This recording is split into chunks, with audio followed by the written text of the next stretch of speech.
Good afternoon everyone. Thank you for joining me.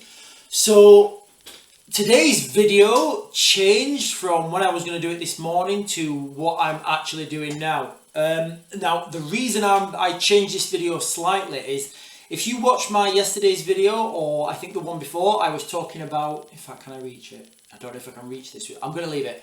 I was talking about the price of food going up this time of year. Me and our family, we've got food in our basement. We start changing it out this time of year. Now, I've noticed a mass increase in the cost of everything. So I've been really looking around at the cost of everything in supermarkets. And what I've noticed now I'm looking at it, that there are things just not on the shelves. And I've spoke to two people now, two separate stores. And the second one I spoke to today, it's kind of one of those shops that you need a card to go to, and they sell things that are just at their sell-by date, so you can get them cheaper. But when I spoke to the staff there, they were saying again that they can't get them on the shelves quick enough, especially tinned items, long life food. And not only that, they're not receiving them in the quantities that they used to. So straight away, I thought, wow, there's something to this, because quite a few stores now I've spoke to are saying that their tin stuff, long life stuff, a lot of stuff they're not getting, a lot of the shelves we're seeing empty, and that's happening now, guys. All right, that's happening in real time. This morning when I went out, this afternoon, I guess. So I came back and I had a little search on the internet, and what I found was quite interesting. I'll put the links in the bio. I'll put the links in the description. But basically, I wasn't aware that the UK right now, at the time of writing this, filming this video, we're under food shortages. We're actually having our food rationed by the supermarkets, and I had no idea. And it seems people are just, paying lip service to this. But anyway, guys, today's video is basically going to be 10 reasons that I see food shortages coming to the UK. Now, I want to differentiate between food shortages and people starving.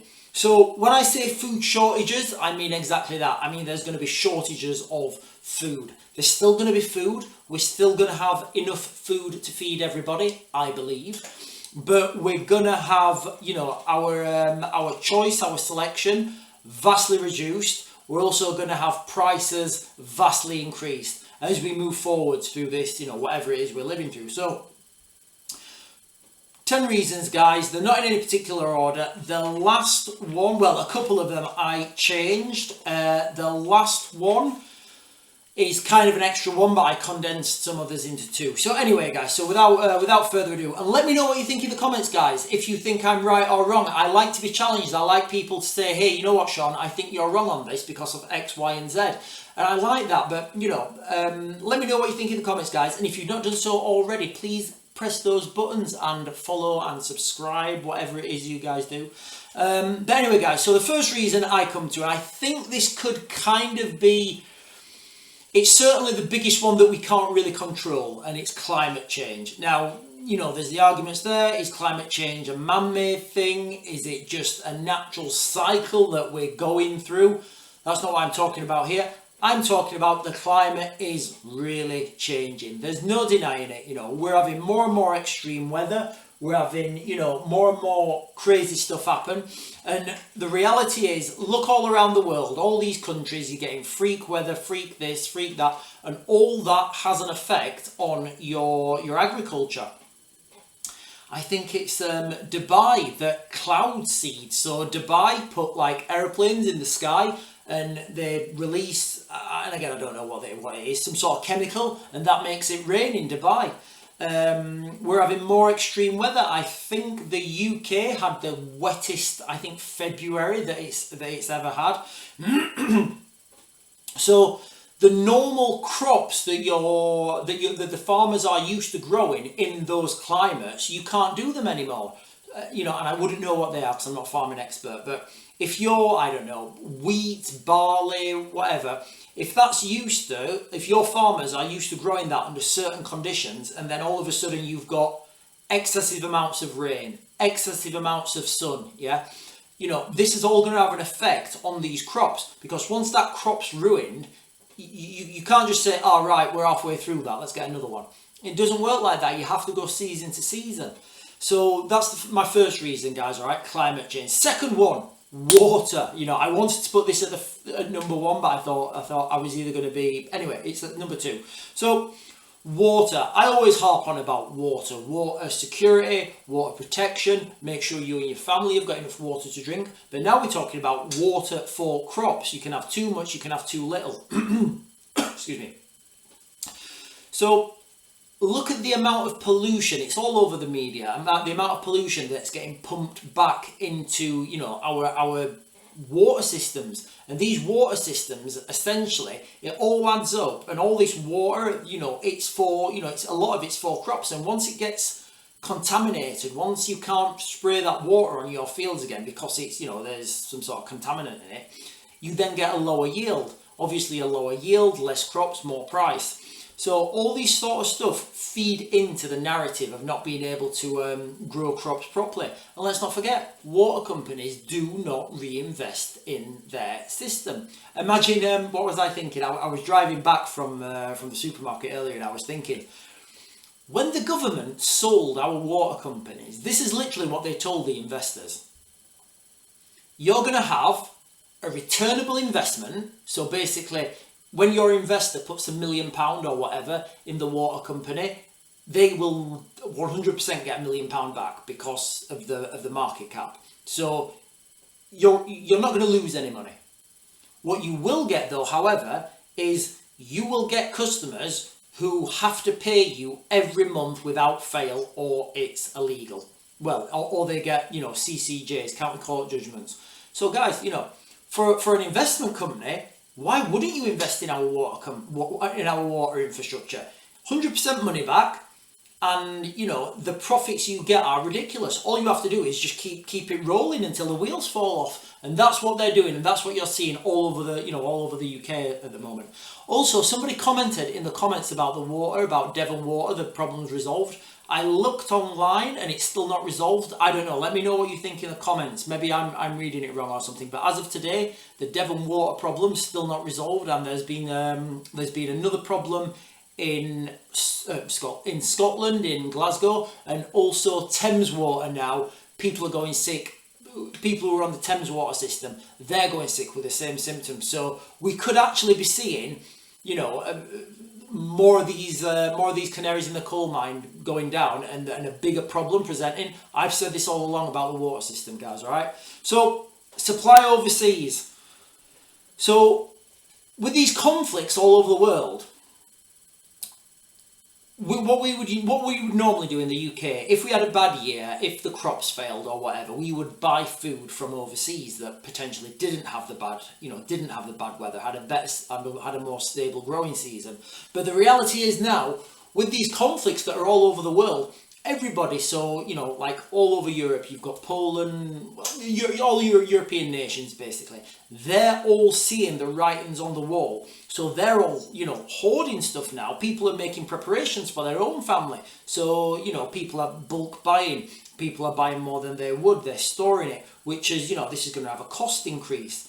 Transport costs are going up because the price of fuel's going up. And what's going to happen now, once these prices get too high, so once you go to the shop and it's like, I don't know, £10 for a couple of apples or whatever, you're going to get something called demand destruction. So people just say, do you know what? I don't want apples anymore. And then they stop buying them. They don't have them part of their diet anymore. And then nobody buys apples. People stop shipping in apples and no more apples. I guess apples is probably, living in the UK, apples is probably a bad example. But you guys know what I'm talking about. So that's another thing we're going to get, guys, okay? The supply structure overseas is not going to be there. Another one, this is absolutely hilarious, this one. Environmental Land Management, or ELM. You know, this is something that I was watching the Clarkson's Farm or something. And it's basically, what it means is now, farmers are getting money for, what was it, Clarkson's Farm? I can't remember what it was. It was some farming program. But basically, farmers are now getting paid money to plant flowers or trees in the fields that they used to put food in.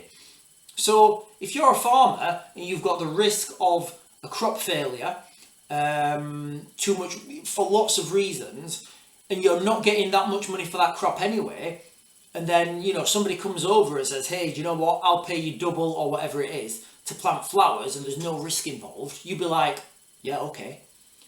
So, and that's the reality, people are now, it's more, this is absolutely, again, this statement, it's more profitable for farmers to plant flowers rather than food. And, that's the way we're going at the moment. And this is happening now at the moment in the UK.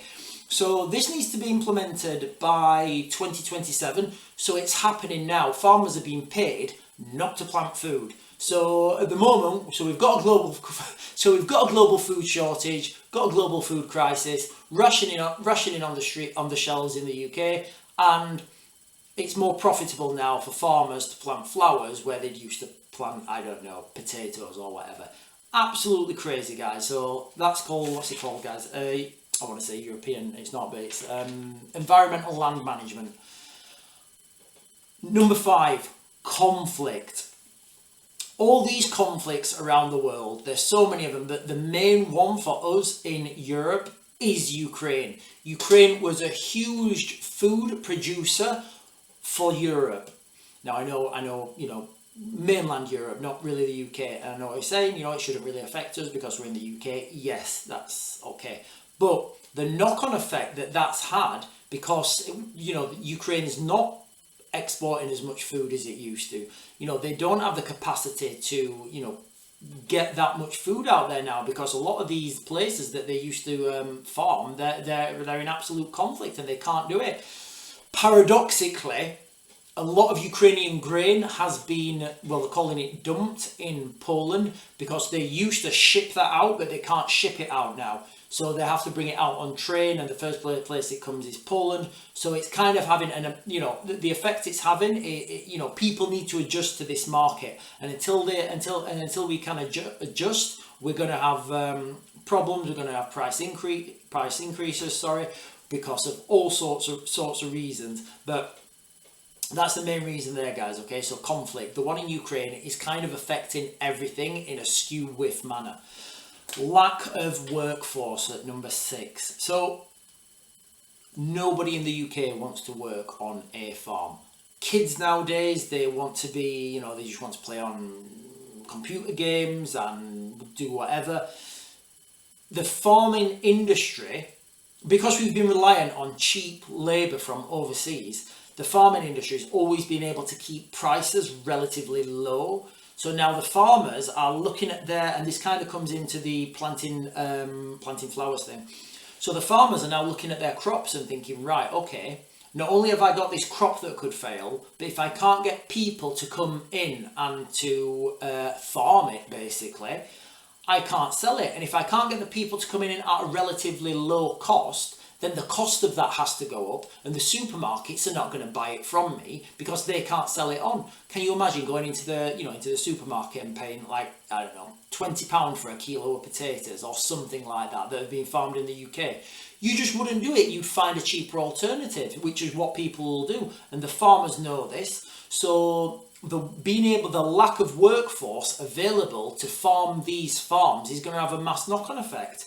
And that's the reality of the situation as we're moving forwards. Nobody wants to work on a farm, but guess what? I bet everybody wants to eat.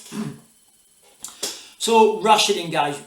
Again, I didn't realise this until today, but supermarkets at the moment, I'll put a couple of links in the description. Supermarkets at the moment are actually rationing, Now, I don't know why this is. I can only assume, because remember, I found this out myself by just talking to people, and then I looked online and I was like, wow, yeah, some supermarkets are rationing.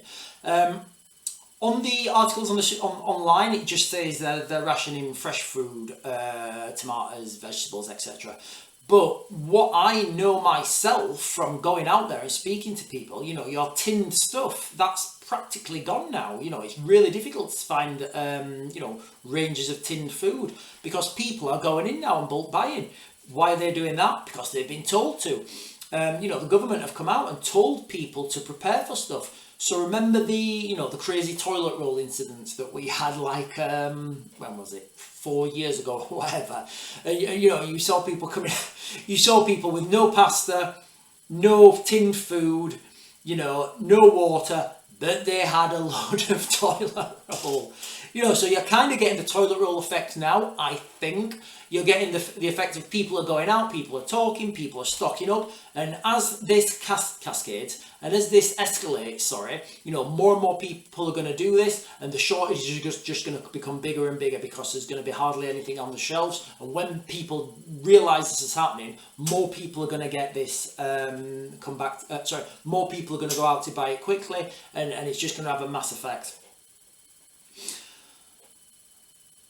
So number 8 then, guys, sabotage.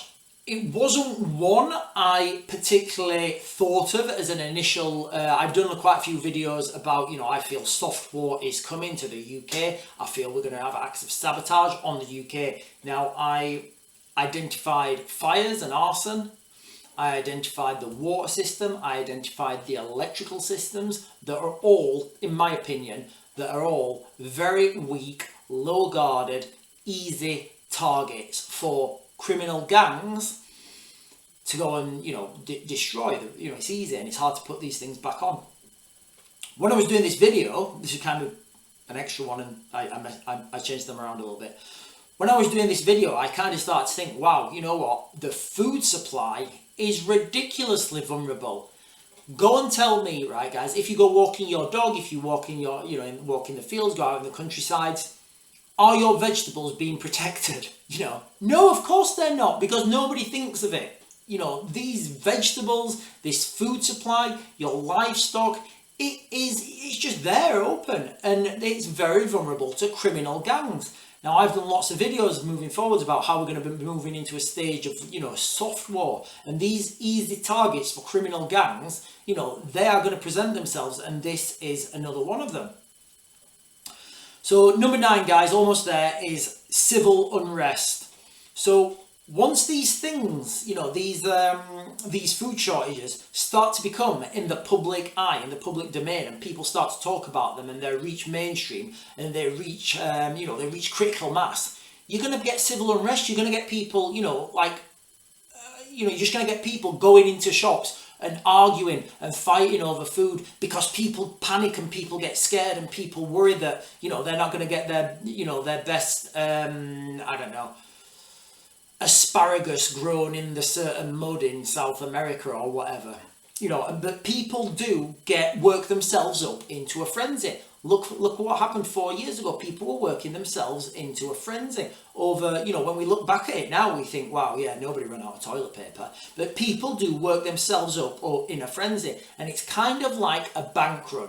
If you're standing there at the supermarket and you think they've only got enough food to serve the first 10 people, well, guess what? You're going to want to go in and be the first 10, aren't you?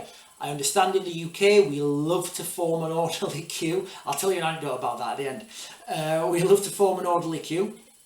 But the reality is, as more comes on the news, remember we've said on this channel that it looks like a full-time conflict will be declared proper July, August time, maybe a little bit later. So when that happens, people are going to be panic buying, people are going to be, rushing and worrying and hoarding things, and it's just going to feed into the narrative, and it's just going to make things a lot worse. And you have a self-fulfilling prophecy of these things happening. So finally then, guys, the cost. So not just the cost of labour, but the cost of stuff now for farmers. So the cost of fertiliser, everybody knows the cost of fertilisers, it's gone up ridiculously. The cost of equipment, a lot of farmers, remember, they don't own their own equipment. They rent equipment from other people. Now, the cost of everything's going up. So the cost of fuel, their cost goes up. The cost of maintenance goes up, their cost goes up. So all these costs are going up, piece by piece.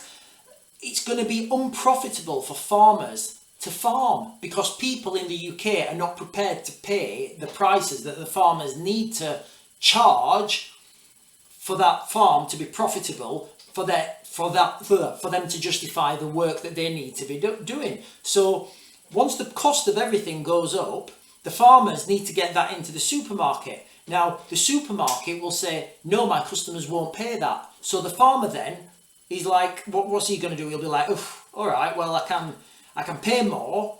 I can pay more for fertilizer. I can pay more for equipment. I can go back to the supermarket and give them a high price, or I can just plant flowers. So that's where they're going to go, guys, all right? People vote with their pockets. And there's my top 10, guys. Now, I'll give you a little anecdote about the British people forming the queue. I was caught in the, what was it? Like, I think it was like 2012, 2000, when the ash cloud erupted over like Iceland, maybe 2010, or around about that time, and it closed all flights over over Europe. Well, I was in an aeroplane. Well, the day that happened, I left Baghdad and I flew to Dubai. When we got to Dubai, all the flights into Europe had been cancelled. I think it was for like 7 days, and it was just chaos everywhere in the airport, apart from the flights going back to Britain, and all the Brits had just formed orderly queues. We didn't know what we were doing. We were trying to make some sense of it, so we just decided to form an orderly queue. With that bombshell, guys, I will leave you to it, and make sure you've got some water. Take water security in your own hands. I'll see you later.